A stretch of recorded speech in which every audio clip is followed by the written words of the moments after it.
예언서 예레미야 제1강. 세계 만방을 너희 손에 돌아올 듯 하면서도 기어이 돌아오지 않는구나. 찬미 예수님, 저는 영원한 도움의 성모 수녀회 장명희 콘솔시아 수녀입니다. 예레미야서에서 다시 만나 뵙게 돼서 반갑습니다. 성서 40주간을 사랑해 주시는 시청자 여러분들과 이 자리에 함께 해 주신 안양 호계동 성당 신자 여러분들께 감사드리며 말씀 봉독과 시작 기도로 시작하겠습니다. 네, 오늘 처음 말씀 봉독은 예레미야 1장 4절에서 5절, 9절에서 10절의 말씀을 다 같이 들으시겠습니다.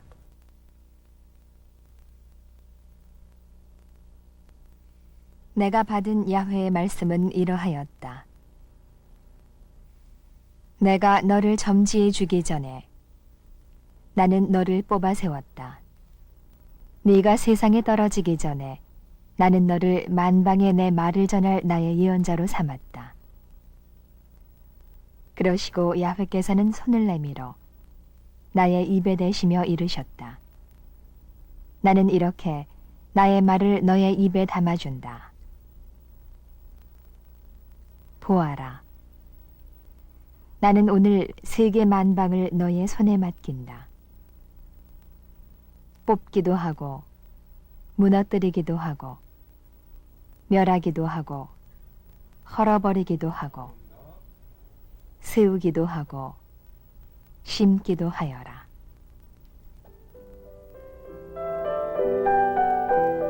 성부와 성자와 성령의 이름으로 전능하신 아버지 하느님, 당신은 말씀의 전권 대사를 예레미야에게 주셨습니다.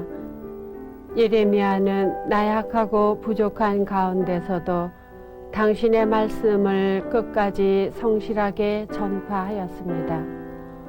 오늘 부족한 저를 통해 예레미야가 토로했던 이스라엘의 현실을 바로 전할 수 있게 해주시고, 듣는 모든 이에게는 저의 소리가 아니라 하느님 말씀 그대로 들을 수 있도록 은총 주시고, 이 방송 매체에도 축복하여 주시길 우리 주 예수 그리스도를 통하여 비나이다.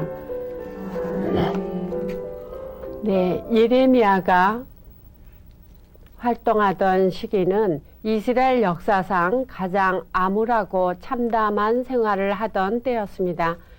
많은 예언자들이 나타나서 그동안 하느님의 말씀을 전하면서 이스라엘의 우상 숭배를 단죄했지만 이스라엘 사람들은 하느님의 말씀을 듣지 않았고 회개하지 않았습니다.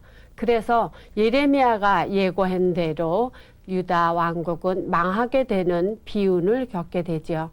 오늘 예레미야 첫 번째 시간은 성서 40주간 안내서 예언서 편 152페이지를 참조하시면 되겠습니다. 예레미야는 하느님의 소명을 받는 첫째 부분 제1부 초기 설교와 또 성전 설교, 그리고 예레미야의 영혼의 고백록을 보면서 이 시간을 함께 하도록 하겠습니다. 먼저 예레미야 전체의 구조를 함께 보시겠습니다. 예레미야는 1장부터 25장까지 예레미야의 신탁과 행동, 그리고 26장부터 45장까지는 바룩의 회고에 대해서 예레미야 전기에 관한 이야기가 나오고 있습니다. 46장부터 51장까지는 이방 민족들에 대한 신탁이고, 52장은 부록편에 해당하는 예루살렘의 멸망을 하겠습니다.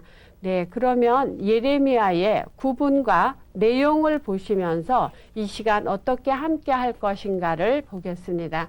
예레미야는 전체 1장부터 52장까지 되어 있는데요. 1장부터 6장은 예레미야의 초기 설교, 그리고 7장부터 8장은 성전 설교, 11장부터 20장까지 예레미야의 고백록으로 되어 있는데요. 이 시간에는 첫째 시간은 여기 예레미야 고백록까지 하겠습니다. 그리고 다음 시간에 21장부터 25장까지 마지막 왕인 시드키야 치세에 있었던 예언과 26장에서 35장까지 심판과 희망의 예언을 보고요. 36장에서 45장까지는 예레미야의 순환기, 바룩이 회고한 것을 보고 46장부터 52장까지는 이방 민족을 향한 예언과 역사 부록편이기 때문에 시간 관계상 생략하겠습니다. 그래서 이 예레미야 강의는 45장까지 하는 것으로 계획을 잡았습니다. 그러면 첫 번째 예레미야 초기의 선포로 넘어가겠습니다.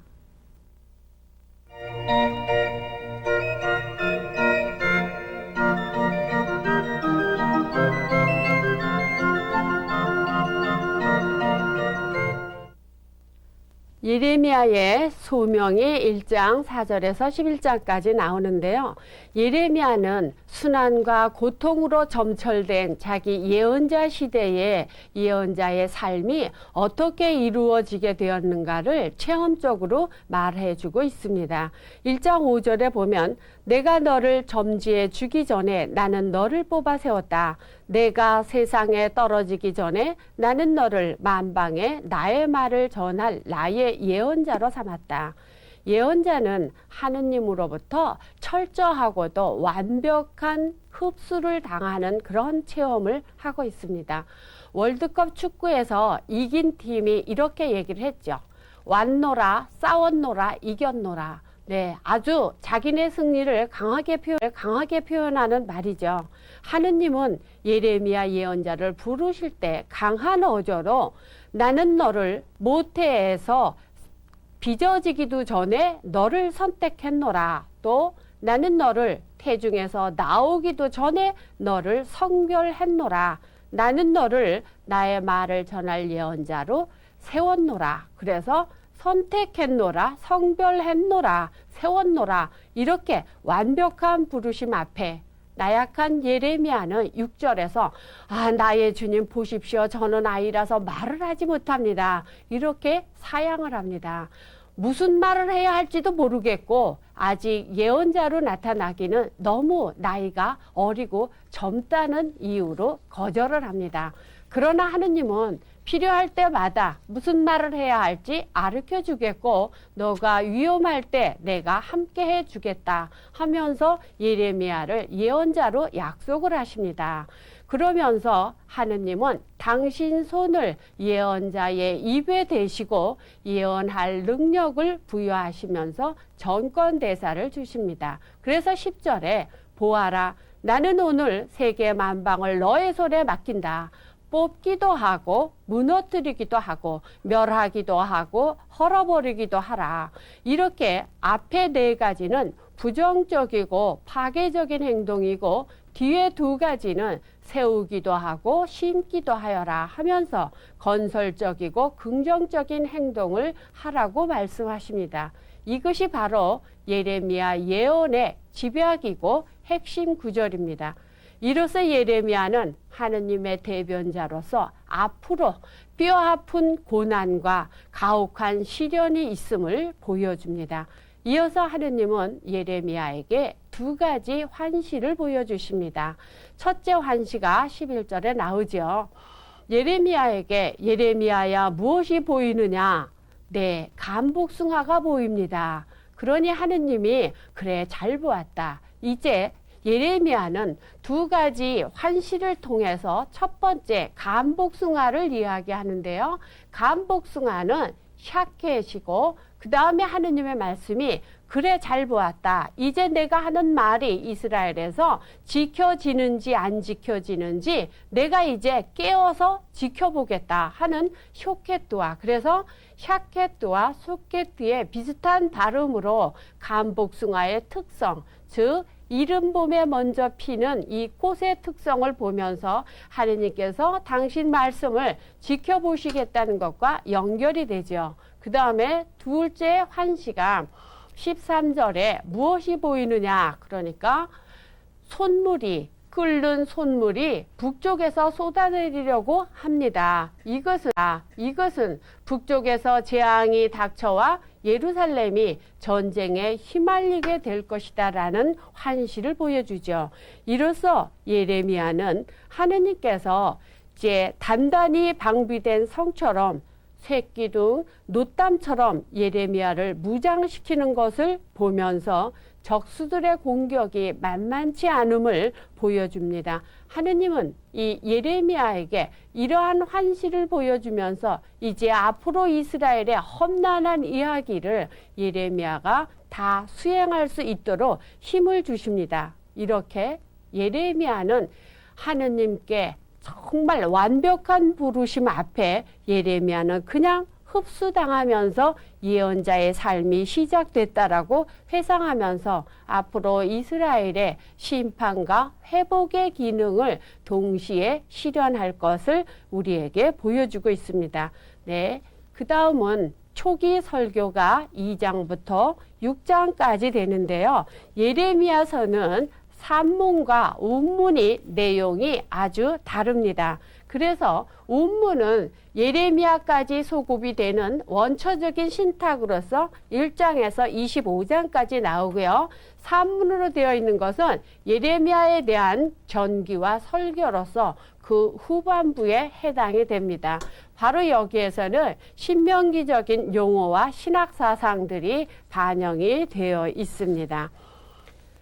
이제 하느님께서 이스라엘의 반역을 2장 1절부터 예레미야의 초기 설교 중에서 첫 번째 주제는 이스라엘의 반역을 2장부터 보여주는데요. 하느님의 신탁 말씀을 직접 들어보시겠습니다. 2장 1절에서 3절의 말씀입니다.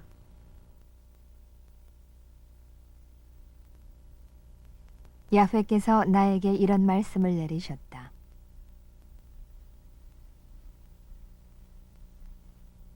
예루살렘에 가서 거기에 사는 사람들에게 똑똑히 일러주어라. 나 야훼가 하는 말이다. 씨 뿌리지 못하는 땅 사막에서 나를 따르던 시절, 젊은 날의 네 순정, 약혼 시절의 네 사랑을 잊을 수 없구나. 이스라엘은 나에게 깨끗이 몸바쳤었지. 소출 가운데서도 만물이라 집어먹고는 아무도 죄를 면치 못하여 재앙을 당하고야 말았다. 이는 내 말이니 잘 들어라. 네, 하느님과 이스라엘 백성은 시나이산에서 계약을 맺었죠. 그래서 이스라엘과 하느님은 사랑하는 신랑 신부의 관계로 약속이 되어 있다는 것을 하느님께서 지금 상기시켜 주십니다. 이스라엘은 하느님께 속해 있는 만물이라는 거죠. 추수에 만물 같다고 하십니다. 그런데 모든 민족의 만물이 되어야 할 고귀한 자기 신분을 저버리고 하느님께 봉헌된 자신의 거룩한 위치를 더럽혔다고 하면서 종교적인 반역을 질타하십니다. 사파를 보시면서 설명하겠습니다. 이스라엘 백성의 종교적인 반역은 제일 첫 번째, 모든 잘못이 이스라엘과 지도자들, 즉 사제, 법 전문가, 목자, 예언자들에게 있음을 상기시킵니다. 이들이 잘못한 것은 11절에 이스라엘이 야훼를 이방인 신들로 바꾸어 공경했다는 거예요. 생명과 행복을 주시는 하느님을 버리고 공허한 우상들을 섬겼다는 거죠. 그리고 두 번째는 풍산신 숭배로서 이스라엘이 이방신 숭배를 구체적으로 묘사를 하는데요. 거기 20절에 보면 높은 언덕 무성한 나무 밑 어디서나 뒹굴며 놀아났다. 가나안 곳곳에는 바알 산당들이 있었죠. 바알 산당에는 신전 창녀와 신전 창부가 있는 공창 풍습을 이야기하고 있어요. 그래서 예언자는 바로 이스라엘의 이 반역을 창녀짓으로 보는 거예요. 그래서 이스라엘 전국을 사창굴로 만들었다고 이야기를 하는데, 바로 그 사창굴이라고 얘기하는 그 바알 산당이 모든 언덕 위에 그리고 나무 밑에 산당들이 있었거든요. 바로 그것을 여기서 꼬집어 주는데요. 21절에 보시면 특정 포도나무를 진종으로 골라 심었는데 너는 품질이 나쁜 잡종으로 변했다는 거예요. 성서에 보면 무화과 나무나 포도나무는 하느님 백성을 상징하는데요. 포도나무를 특정으로 아주 진종으로 골라 삼았는데 심었는데 너희는 잡종이 됐다는 거예요. 그래서 우상숭배로 더럽혀진 몸을 22절 비누로 몸을 씻어보아라. 잿물로 닦아보아라. 아예 이태리 타올로 빡빡 닦아라. 이렇게 해도 너희 더러운 죄가 내 앞에서 사라질 것 같으냐 하는 거죠. 죄에 깊은 상처가 있음을 보여주는 거예요. 그래서 이 24절의 암낙타는 이스라엘의 종잡을 수 없는 그 방황을 상징하고 25절에 신발이 다 해질세라. 이것은 주님을 버리고 헛된 신으로 온 사창굴에 빠져서 그 빠진 발을 빼내기가 어렵다고 이야기합니다. 그리고 세 번째는 이방 민족들에 대한 의존을 탓하고 계시는데요.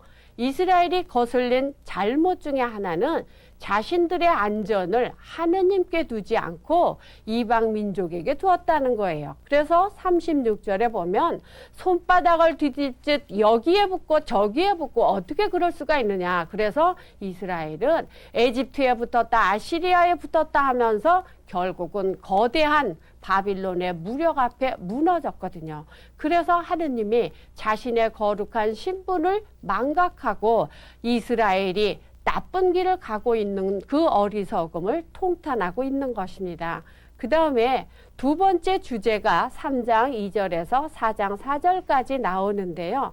예언자는 이스라엘이 자신의 잘못된 길로부터 야훼 하느님께 돌아오는 데 있어서 선결 조건을 진정한 참회라고 봅니다. 이스라엘이 가장 반역한 것을 예언자는 간음으로 보고 있거든요. 그래서 예레미야 예언자가 주로 하는 이야기는 돌아오기를 기대하는 거예요. 바로 이것이 초기 예언의 대표적인 주제입니다. 이스라엘 백성이 진정한 참회 과정에서 하느님께 바치는 고백문이 나옵니다. 3장 22절 우리가 지금 야훼께 돌아옵니다. 우리 하느님은 야훼뿐이십니다. 언덕 위의 산당들은 모두가 헛된 것이었습니다. 이 산 저 산에서 수선을 떨어보았지만 모두 헛된 일이었습니다. 우리 하느님이 야훼밖에 이스라엘을 건져주실 분은 없사옵니다. 자신들의 기만한 행위를 스스럼 없이 고백을 하면서 이 고백에 대해서 하느님이 어떻게 대답을 하시는지 이 하느님의 대답을 들어보시겠습니다. 4장 1절에서부터 4절의 말씀입니다.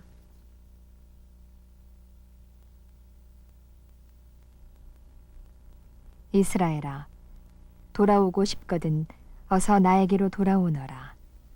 내가 똑똑히 일러둔다. 서슴지 말고 그 망측한 우상을 내 앞에서 치워버려라. 그리하면 너희는 나를 두고 맹세할 수 있고 내가 맹세한 것은 진실하여 남을 억울하게 하는 일이 없으리라. 그리하여 문민족이 너의 덕을 입고 너를 찬양하게 되리라.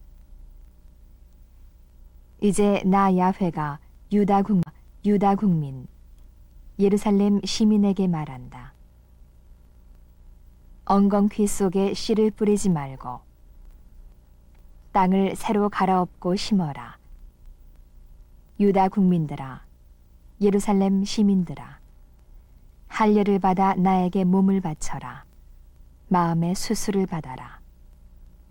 그렇지 않으면 너희의 사악한 행실을 보고 화를 내어 불처럼 너희를 태우리니 그 불을 꺼줄 사람이 없으리라. 네, 계약의 파기를 몰고 온 무서운 재난을 경고하고 있죠. 그래서 마음의 할례를 받으라는 거, 즉 야훼의 주권을 인정하고 하느님께 온전히 승복하고 하느님과 맺은 계약을 성실하게 이행하기 위해서 이제 내적 생명의 쇄신을 촉구하는 것입니다.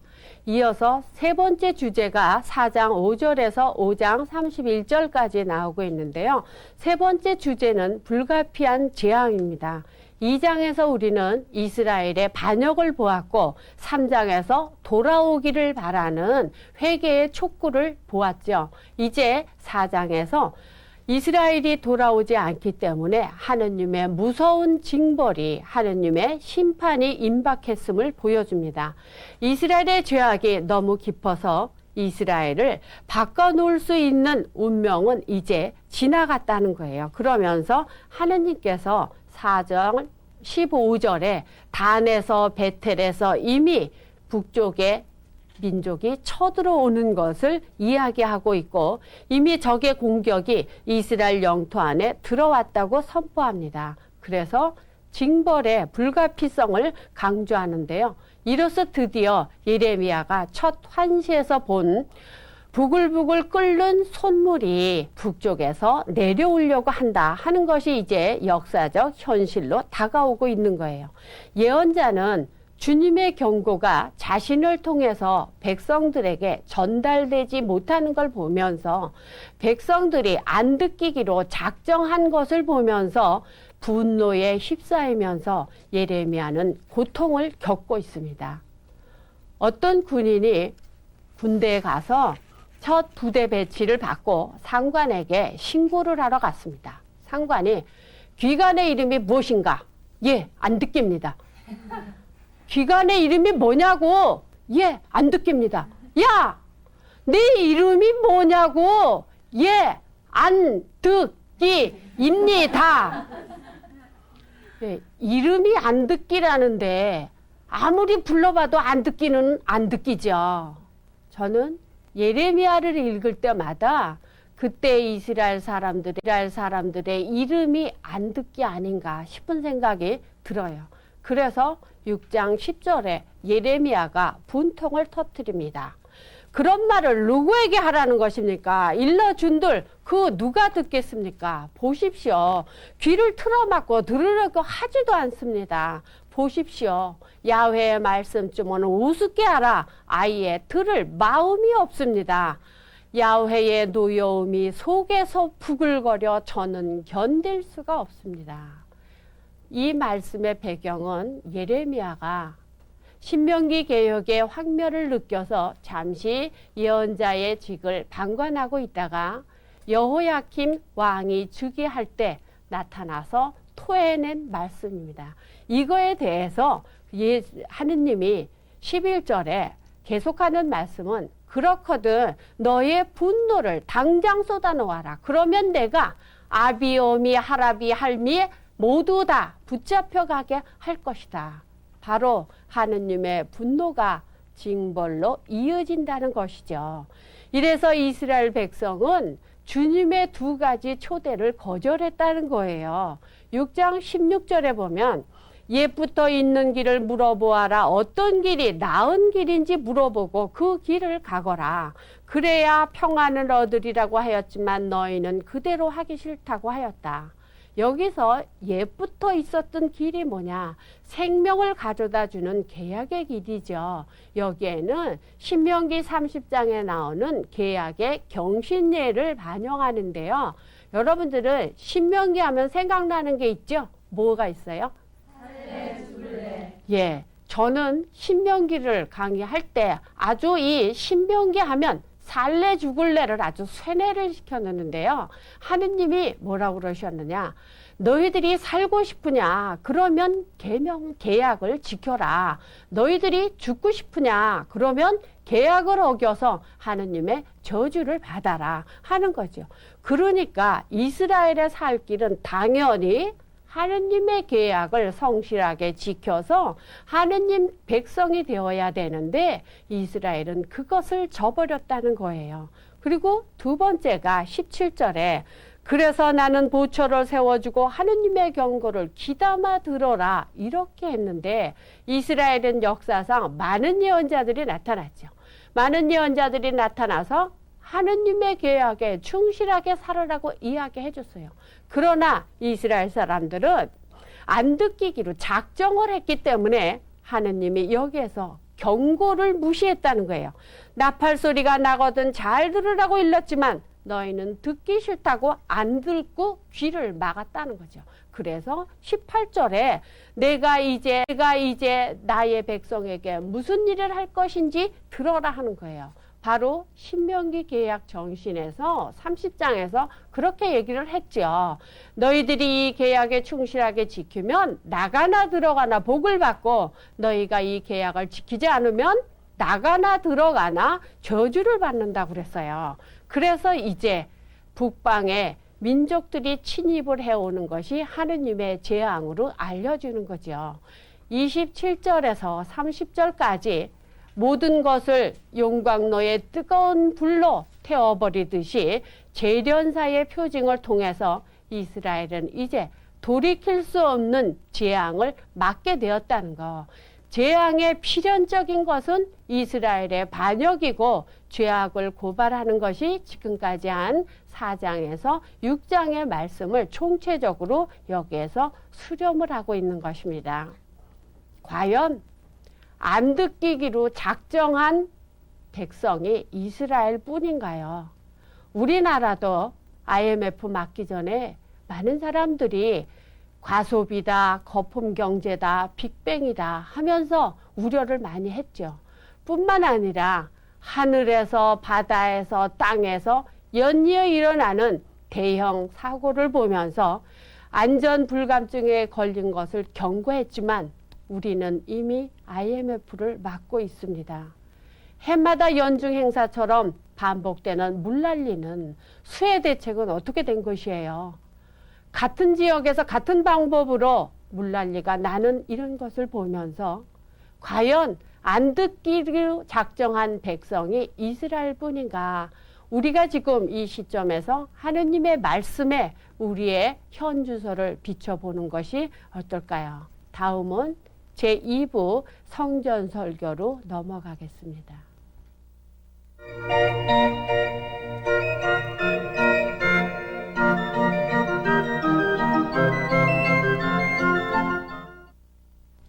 네, 7장 1절부터 8장 3절까지 성전 설교가 나오는데요. 그 당시 이스라엘 백성들, 유다 백성들은 요시야 왕의 어이없는 죽음에 충격을 받아서 신명기 개혁에 대한 환멸을 느껴서 옛날의 생활로 즐겨 돌아갔습니다. 그래서 베인놈 골짜기에서 어린아이를 재혼하는 살인적인 그런 행위를 계속했고요.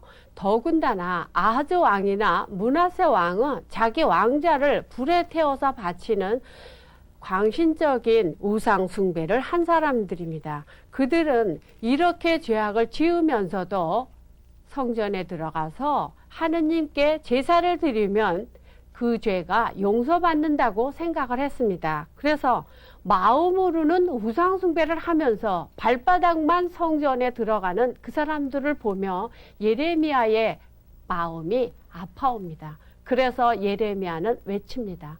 성전을 믿지 말아라. 성전은 강도의 소굴이 되었다 하면서 7장 1절에서 15절까지 외칩니다. 예레미야는 성전이 성전답게 또 이스라엘 백성이 이스라엘 백성답게 성전을 중심으로 해서 살아갈 수 있는 방법을 제시합니다. 그것이 뭐냐? 너희의 생활 태도를 고쳐라 하는 거예요. 너의 생활 태도를 고쳐야 여기에서 오래 살 수 있다. 하느님은 백성이 걸어가야 할 길과 하느님의 길이 연관이 있음을 보여줍니다. 그래서 하느님이 원하시는 길이 이스라엘 백성이 계약에 충실하게 순종하고 사는 거, 그것이 좋은 길이고 그것이 옛길이라는 거예요. 그러는데 이스라엘 사람들은 하느님의 말씀에 순종하지 않았고 자기 고집대로 살았기 때문에 하느님을 거슬린 사람들은 필연적으로 대인관계를 거슬릴 수밖에 없는 거죠. 그래서 성전 설교에서 예레미야는 목청껏 소리 지릅니다. 공정을 베푸는 일, 이방인과 고아와 과부를 보살펴주는 일, 무지한 이들이 편안하게 살 수 있는 정의 구현을 하라는 거죠. 바로 그것이 하느님과 이스라엘 백성이 시나이산에서 계약을 맺은 그 계약대로 순수하게 잘 살아가는 것이고, 그렇게 살 때만이 이 땅에서 오래 살 수 있다는 거예요. 성전은 하느님의 현존을 상징하는 장소이죠. 그런데 이 유다 사람들은 하느님의 말씀, 하느님과는 다르게 주님이 아니고 주님의 성전이라는 건물에만 전면에 내세우는 그런 믿음을 보면서 구체적인 삶과 분리된 경신례를 힐책하는 것이에요. 우리도 그렇죠. 천주교 신자들이 정말 발바닥만 주일날 성전에 와서 미사 드린다고 구원을 받는다고 생각하면 잘못이죠. 우리가 신앙인이면 신앙인답게 성전에서 기도한 그 마음대로 세속에 나가서 우리가 신앙인답게 신앙생활을 해야 되는데, 성당 문 앞에 딱 나서면 그때부터 세속 사람이나 하나 다름없이 산다면 우리도 하느님의 이 힐책에 어긋나지 않는다는 것을 생각하면 좋겠어요. 그래서 예레미야가 이렇게 얘기를 하죠. 성전은 안전한 피난처가 아니다. 하느님의 계명을 지키지 않고 하느님의 약속을 멸시하는 사람이 성전에 피신하려고 한다면, 북부 이스라엘이 실로가 주님을 섬기는 성소였지만 북부 이스라엘이 실로가 파괴되고 아시리아로 노예로 끌려가는 것을 너희들이 보지 않았느냐. 너희들도 그렇게 행동과 믿음이 연결되지 않는다면 북쪽을 멸망시키는 하느님은 남쪽도 그렇게 멸망시키겠다고 이야기하고 유배갈 것을 경고하죠. 그리고 예레미야는 형식적인 예배를 비판합니다. 야훼께서 이스라엘을 에집트에서 출애굽시켜 줄 때 내가 언제 너희에게 하느님께 제사 지내라고 했느냐 하는 거죠. 제사가 아니라 하느님과 계약을 맺은 그 계약에 성실하게 살으라는 거. 그래서 그 계약의 약속이 너희가 이 계약을 잘 지키면 나는 너희의 하느님이 되어지고 너희는 나의 백성이 될 것이다. 바로 이렇게 살 때만이 이 성전에서 또 이 땅에서 오래 살 수 있다는 거예요. 성전 설교의 결론은 심판입니다. 이제 예언자는 야훼께서 유다 백성을 버리신다는 것을 알게 되었죠. 그래서 29절에 너희는 머리채를 잘라버리고 언덕 위에 올라가 망가나 불러라. 그 하는 짓이 놓여오셔서 야훼께서 이 시대를 내던지셨다 하는 거예요. 예레미야 26장에 보면 예레미야가 이 설교를 한 뒤에 소동이 일어났습니다. 성전을 도둑의 소굴이라고 했거든요.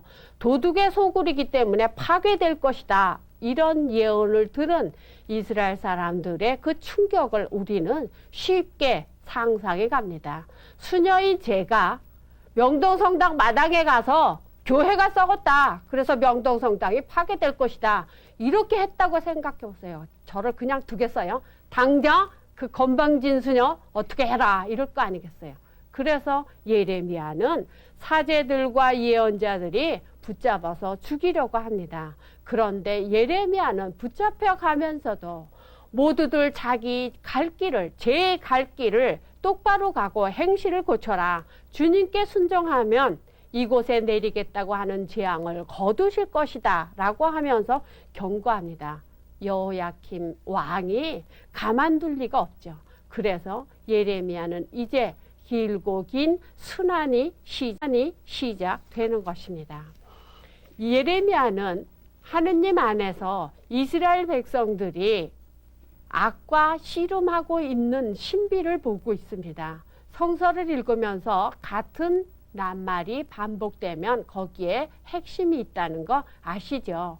예레미야의 초기 예언을 들으면서 반복되는 말씀은 이 시간의 주제 말씀과 같이 돌아올 듯 하면서 기어이 돌아오지 않는구나 를 반복하는 하느님의 안타까운 심정을 볼 수가 있습니다. 결국 야훼의 인내도 한계에 도달했고 이제 무서운 진노의 잔이 내릴 것을 미리 알고 느끼는 예레미야는 가슴이 아파옵니다. 마음이 여린 예레미야는 그 영혼의 고통이 얼마나 심했는지 이제 예레미야의 고백록을 통해서 보겠습니다.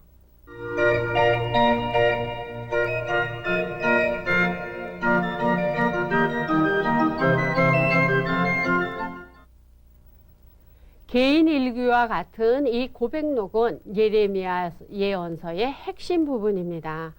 조국의 패망을 선고하자 많은 이스라엘 사람들이 백성들과 왕들이 예레미야에게 반발을 하는 거죠. 이때 겪은 예레미야는 외로움과 고독 속에서 절망감 속에서 자기 자신과의 대화, 하느님과의 마음의 대화를 기록한 것이 고백록입니다. 첫 번째 종교 개혁과 첫째 고백을 보겠습니다. 11장 1절부터 12장 6절까지 예레미야의 첫 번째 고백록은 11장 1절에서 예레미야는 신명기에 의한 개혁에 처음에는 찬성한 것 같습니다. 그래서 계약 조문을 지킬 것과 산당에서 예배를 비난했습니다. 13절에 바알의 산당은 예루살렘의 거리만큼이나 많구나. 신명기에 의한 종교개혁은 예루살렘 성전 정화와 전국에 있는 산당을 제거하고 예루살렘 성전의 예배를 집중화한 것이에요. 그래서 산당 사제를 전부 파면하고 종교적 혼합주의를 배격하면서 이스라엘의 순수한 신앙을 보존하기 위해서 과월절을 실시했죠. 그래서 모든 예배는 예루살렘에서 하는 예배만 유효하다라는 것이 신명기 개혁이었거든요. 그런데 이제 예레미야가 이 첫 번째 고백을 보면 예레미야가 지방사제들의 생계를 위협했던 신명기 개혁을 지지했기 때문에 요즘 말로 바꾼다면은요, 명동성당에서 하는 예배만 유효하기 때문에 지방에 있는 사제들은 파면한다는 거예요. 그렇다면 그 반발이 어떨지 여러분들이 상상이 가시죠. 더군다나 예레미야는 지방 사제 출신이죠. 그러니까 자기의 일가 친척들이 파면되는 구조조정에 찬성을 했기 때문에 고향 아나돗 사람들의 원한을 사게 됩니다. 아나돗 사람들이 예레미야에게 야훼의 이름으로 예언을 하면 죽여버리겠다고 위협을 하죠. 21절에서. 이에 대한 놀람과 충격과 배신감에 의해서 예레미야는 하느님의 정의가 거꾸로 가는 것을 부정할 수가 없는 거예요. 그래서 예레미야는 하느님께 이렇게 부르짖죠. 야훼여, 제가 아무리 시비를 걸어도 그때마다 옳은 것은 하느님이시니까 법문제 하나 여쭙겠습니다. 어찌하여 나쁜 자는 만사에 잘되고 사기 칠줄밖에 모르는 사람들은 만사에 잘되기만 합니까? 하고 하느님께 대듭니다. 이에 대해서 하느님은 전혀 예상하지 못했던 말씀을 하십니다.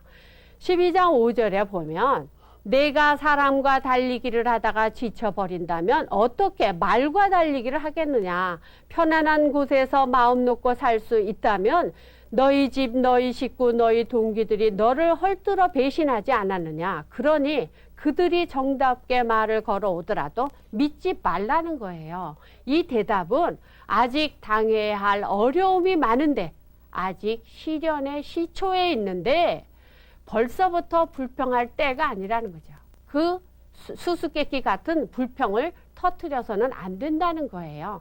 하느님의 뜻은, 하느님의 목적은 예레미야가 말과 같이 달리기를 하는 것인데 사람하고 달리기를 하다가 지쳐버리면 어떡하느냐. 사람한테 욕먹는 게 대수냐 하는 거죠.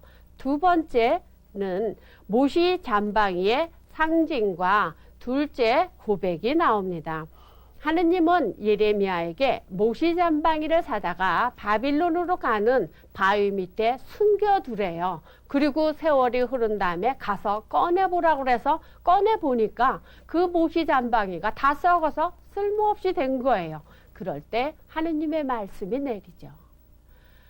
하느님은 이스라엘 백성을 모시잠방이 같이 고귀한 신분으로 대우를 해줬는데 자기들의 교만과 아집으로 그 고귀한 신분인 모시잠방이가 썩어서 아무 쓸모가 없는 것 같이 바로 이스라엘은 이제 아무 쓸모가 없게 됐다는 거죠. 그것이 이스라엘의 파멸을 상징하는 것이 되겠어요.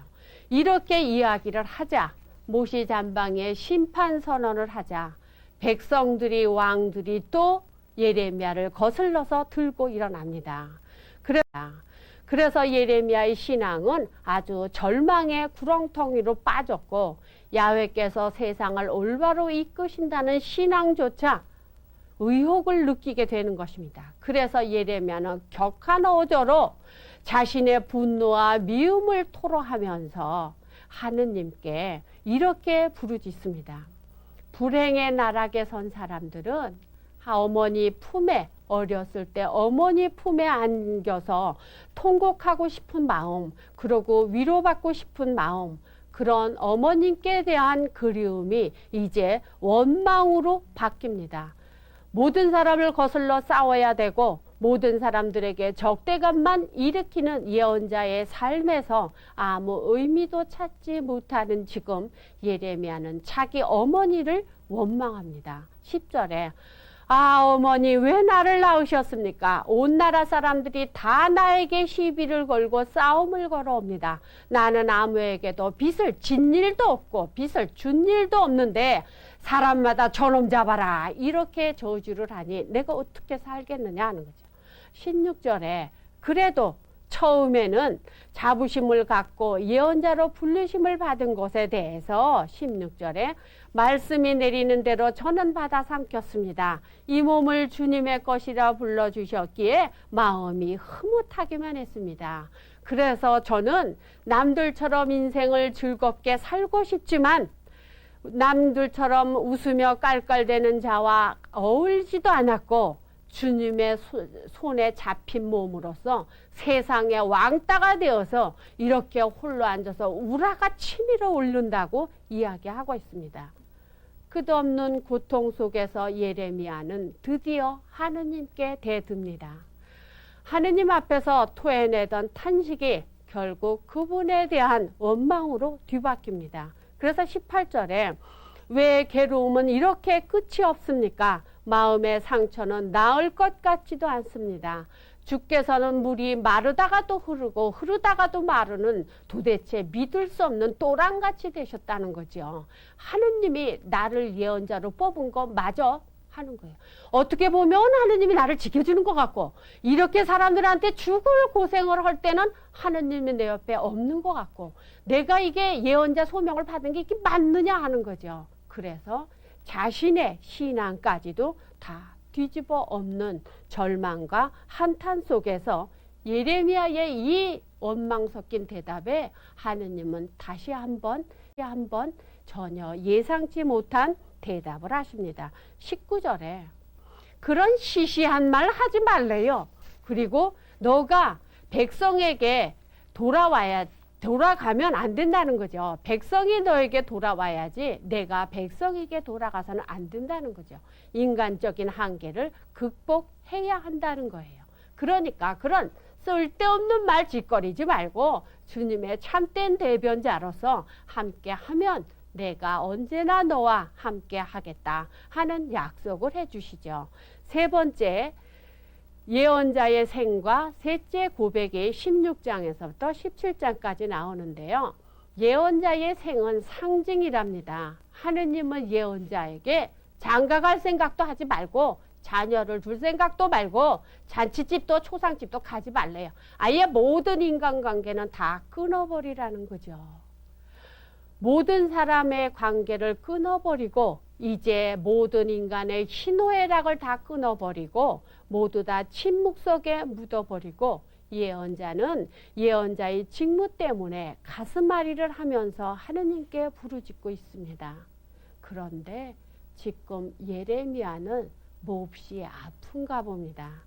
병중에 있는 예레미야는 육체적인 병고보다 더 참기 어려운 것이 백성들이 비꼬아서 말하는 몰이해와 수모라는 고백을 합니다.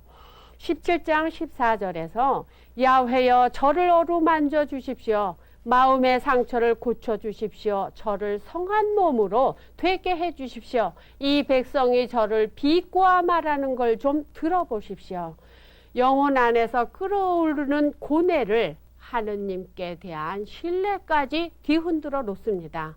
하느님은 예언자에게 너무 가혹했던 것 같아요. 당신 예언자를 뽑아서 그 숱한 욕을 먹으면서 온갖 고통과 고독 속에서 살고 있는 이 예언자에게 건강이라도 주셔야 사명을 해나갈 수가 있죠. 저는 예레미야의 고백록 중에서 이 세 번째 고백이 가장 가슴에 와닿는데요. 글쎄요. 부모님이 다 절에 계시는 집에 외동딸을 수녀로 불렀으면 건강이라도 주셔야 제가 사명을 할 거 아니겠어요. 예레미야의 이 세 번째 고백을 가슴에 새기면서 살아갑니다. 네 번째 옹기장의 상징과 다섯 번째 오지그릇 상징은 비슷하기 때문에 다섯 번째 오지그릇 상징과 다섯째 고백을 하겠습니다.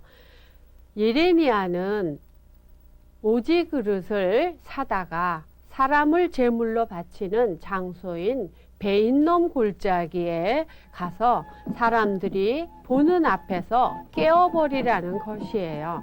이렇게 하여 그는 예루살렘이 깨어진 오지 그릇과 같은 운명이라는 사실과 파괴가 극심하여 이 저주받은 골짜기가 매장 장소가 될 것이라는 사실을 극적으로 표현합니다. 야훼께서 예레미야에게 이제 하느님이 하시게 될 일을 묘사한 이 징표는 불길하기 짝이 없었습니다. 예레미야가 이 예언을 할 때 그 예언을 들은 성전 총감독이었던 사제 바스울은 그를 체포하여 매질하고 밤새도록 결박하였습니다. 예레미야가 이렇게 고통을 당하면서 살을 때 얼마나 힘들었겠어요. 그래서 자기의 성소에 대해서 다시 한번 하느님께 부르짖습니다. 주님이 나를 유혹해서 나는 그 유혹에 넘어갔다는 거예요. 주님의 강간에 나는 그냥 압도당했다. 이렇게 번역하시는 분들도 있거든요. 그래서 예레미야는 정말 하느님께 압도당하는 체험의 예언자의 소명을 계속해 나아가면서 날마다 하는 이야기는 이스라엘은 망할 거다. 그리고 너희들은 전부 다 유배를 갈 거다. 이렇게 파멸을 외치고 이스라엘에게 폭력을 고발하게 되니까 그 말을 할 때마다 예레미야는 사람들한테 많은 욕을 먹었죠. 그래서 예레미야의 다섯 번째 고백이 20장 7절에서 9절까지 예레미야가 심각하게 자기 소명에 대해서 회의를 느낍니다. 9절에 다시는 주의 이름으로 전하는 말을 입 밖에 내지도 말자. 주의 이름으로 하던 말을 이제는 정말 그만두자. 말만 하면 사람들이 저놈 잡아라 이렇게 욕하는 거기 때문에 예레미야는 아주 다시는 하느님의 말씀을 입 밖에 내지 말자고 입에다가 아주 강력 테이프를 착 붙여서 다시는 말하지 말자고 맹세를 하지만 그래도 뼛속에서 갇혀있던 주님의 말씀이 심장 속에서 불처럼 타올라서 견디다 못해 나는 손을 들고 맙니다. 훌륭한 신비가는 하느님께 패배한 사람이라고 했습니다. 예레미야는 이로써 자기로서도 정말 도저히 어쩔 수 없는 정말 인간적으로 다시는 하느님의 말씀을 전하고 싶지 않지만 자기는 어쩔 수 없이 이 말을 전할 수밖에 없음을 이렇게 고백해서 이야기합니다. 이제 마지막 6째 고백이 14절에서 18절의 말씀이 나옵니다. 14절, 저주받은 날, 내가 세상에 떨어지던 날, 어머니가 나를 낳던 날, 복과는 거리가 먼 날, 사내 아이가 태어났다고 무슨 기쁜 소식이라도 되는지 아버지께 주책 없이 전한 그 아버지 친구, 그 아저씨도 저주받아라. 이렇게 이야기를 하고 있죠. 엄청난 자기의 이 괴로움에 대해서 왜 이 괴로움을 딛고 살아가야 되는지, 차라리 어머니의 뚱뚱한 배가 나의 무덤이 되었으면 좋았을 걸 어찌하여 세상 바깥에 나와서 이렇게 파란만장한 생을 끝마쳐야 되는가에 대해서 6째 고백에서 예레미야는 탄식을 하고 있습니다. 그러나 하느님은 이 말씀에 대해서 아무런 대답도 하지 않고 계십니다. 그만큼 하느님의 분노가 극심한 것을 우리는 알게 됩니다. 예레미야는 자기 민족의 멸망을 온몸으로 막아보려는 노력을 하지만 안 듣기로 작정한 백성들 앞에서 무기력하게 무너지는 영혼의 고백을 봅니다. 마지막 말씀 봉독으로 8장 5절에서 7절의 말씀을 듣겠습니다.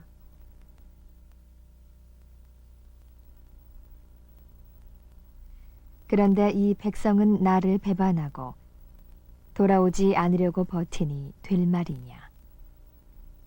돌아올 듯 하면서도 기어이 돌아오지 않는구나. 아무리 귀를 씻고 들어보아도 당연히 할 말을 하는 놈은 하나도 없다. 내가 어쩌다가 이런 일을 했던가 하며 잘못을 뉘우치는 자도 하나 없다. 말이 싸움터로 뛰어나가듯이 모두들 뛰어나가고 말았다. 하늘을 나는 고니도 철을 알고 산비둘기나 제비나 두루미도 철 따라 돌아오는데 이 백성 가운데는 내가 세운 법을 아는 자가 하나도 없구나.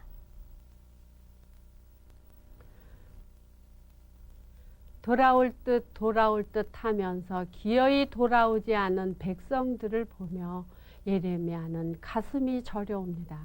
처절하리만큼 고독과 고통 속에서 신음하는 예언자의 마음을 보았습니다.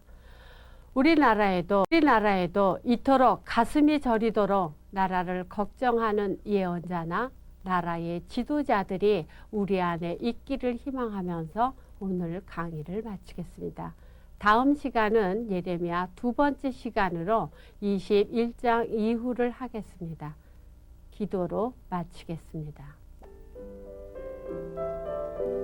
성부와 성자와 성령의 이름으로 아멘. 자비로우신 아버지 하느님, 예레미야를 읽을 때마다 예레미야 예언의 내용이 먼 이스라엘의 이야기가 아니라 지금 우리나라의 실정과 비슷하다는 생각을 떨쳐버릴 수가 없습니다.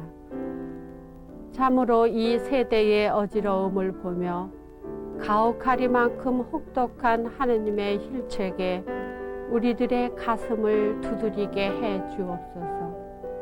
그리하여 처절한 실직자들의 소리에 귀를 기울이고 온몸으로 하느님의 말씀을 전하고 가슴 아파하는 예레미야가 우리 자신이 되게 해 주시옵기를 우리 주 예수 그리스도를 통하여 비나이다.